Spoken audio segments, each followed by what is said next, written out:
All పండగ అంటే ఎంత సంతోషంగా ఉంటామో పని కూడా అంతే ఉంటుందండి ఇంట్లో ఆడవాళ్ళకి. ఇది పండగ రోజు మా ఇంట్లో కిచెన్ చూసారు కదా ఎంత గందరగోళంగా ఉందో. ఇదంతా క్లీన్ చేసుకొని మేము పండగ సెలబ్రేషన్ స్టార్ట్ చేసామండి. ఈ 5 డేస్ ఎఫెక్ట్ ఏంటంటే నాకు 1 అవర్ పైన పడిందండి ఈ 3 స్టాండ్స్ ఆఫ్ గిన్నెలు తోమడానికి. దాని రీజన్ ఏంటంటే 5th డే మా అపార్ట్మెంట్లోని గణేషుని నిమజ్జనం జరిగిందండి. ఆ నిమజ్జనం ముందు వేలంపాట జరిగిందండి. చూస్తూ ఉండొచ్చు మీరు ఇక్కడ వేలంపాటని. అండ్ మేము వసంతాలు ఆడాము. ఆంధ్ర వాళ్ళు వసంతాలు అంటారు, తెలంగాణ వాళ్ళైతే హోలీ అంటాం కదండి. సో అలా చేసామండి. ఓన్లీ పింక్ కలర్ని వాటర్లో మొత్తం ముంచేసి ఫుల్గా ఆడేశారండి అందరూ. మేము డ్యాన్స్లు వేసాము. ఫస్ట్ నేను వేయకూడదు అనుకున్నాను, ఎందుకంటే ఒక పాపకు బాగా జ్వరం అండి. మీరు మొన్న చూసుంటే ఆ వీడియోలో పాప బాగా డ్యాన్స్ వేసిందని చెప్పాను కదా, ఆ పాపకి జ్వరం అండి, టైఫాయిడ్ వచ్చింది. అండ్ ఇంకో పాపకు కూడా టైఫాయిడ్ లైట్గా ఉంది. సో ఇద్దరు డల్గా ఉండటం వల్ల ఫస్ట్ నేను వేయకూడదు అనుకున్నాను. కాబట్టి అందరు వేస్తున్నారని చెప్పి నాకు ఇంట్రెస్ట్ వచ్చి నేను వేశానండి డ్యాన్స్.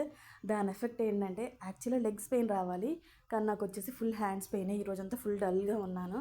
బట్ వర్క్ అయితే చేయాలి కదా అని చెప్పి కొంచెం రీగెయిన్ చేసి గిన్నెలన్నీ కడిగేసి ఆ పని అయిపోయాక నేను ఎడిటింగ్ స్టార్ట్ చేశానండి. నిన్నటి సెలబ్రేషన్స్ వచ్చేసి ఏంటంటే ఇక్కడ చూసుంటే వాసు అంకుల్ వాళ్ళు వేలంపాట పాడారండి. అందరూ కలిసి ఆయన అపార్ట్మెంట్లోని ఆయన బ్లాక్కి వెళ్ళారండి.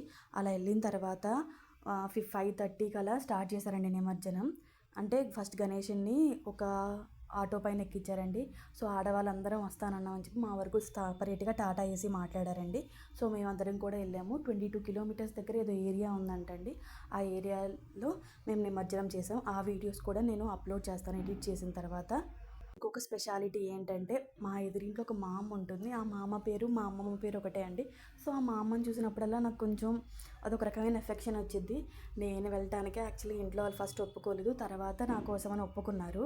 సడన్గా మా అమ్మని మా అమ్మ రండి మా అమ్మ నేను వెళ్తున్నానంటే సరే అమ్మ అని వచ్చారు. 2011 తర్వాత ఈ ఇయర్ అంటే 2025లో పెట్టారంటండి గణేషుని మళ్ళీ. ఇంతవరకు 3 టైమ్స్ పెట్టారు అంతకుముందు. ఇప్పుడు ఫస్ట్ మళ్ళీ ఇంకొకసారి ఆ 3 టైమ్స్ కూడా ఎప్పుడు మా అమ్మ వెళ్ళలేదంట. ఫస్ట్ టైం నా కోసం వచ్చారంట.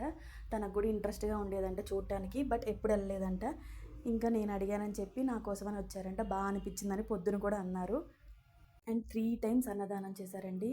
అంటే మార్నింగ్ టిఫిన్ వాళ్ళే, ఆఫ్టర్నూన్ వాళ్ళే లంచ్, అండ్ ఈవినింగ్ డిన్నర్ కూడా ఆల్మోస్ట్ లంచ్ మిగిలిపోయింది. సో అదే మాకు పెట్టారు. నిమజ్జనానికి వచ్చిన అందరికీ పెట్టారు. అండ్ మిగతా వాళ్ళు ఎవరెవరు రాలేదో వాళ్ళందరికీ ఇన్ఫామ్ చేశారు. చాలా ఇయర్స్ గ్యాప్ తర్వాత వినాయకుడిని పెట్టారు కదా వినాయక చవితికి. సో అందరూ బాగా హ్యాపీగా ఫీల్ అయ్యి బాగా సెలబ్రేట్ చేసుకున్నారు. బట్ లాస్ట్ ఇయర్ మా పిల్లలకి వినాయక చవితి అప్పుడు జ్వరం వచ్చింది. ఈ ఇయర్ వినాయక చవితి అప్పుడు జ్వరం వచ్చింది.